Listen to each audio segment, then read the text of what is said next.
Hi, today I'm going to explain how to use our manual crimping tool 600001.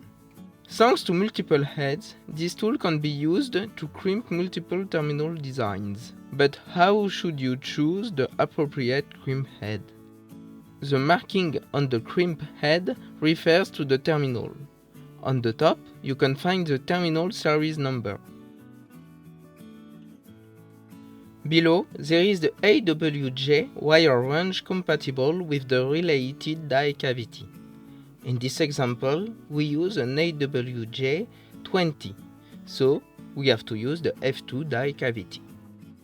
Add the wire on an insulation stripper. You are now ready to crimp. Use the insulation stripper to cut the wire and strip it at the right length.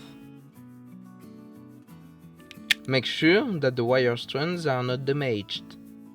It is now time to assemble the tool.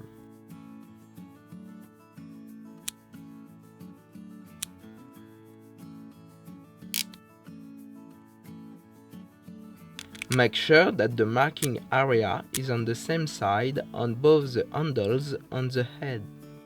Before crimping, check which cavity you should use. In this case, we have to use the F2. Open the feeder and insert the terminal.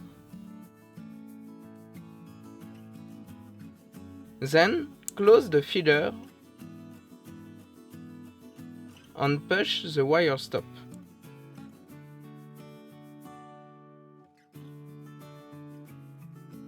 Insert the wire and press the handles to crimp.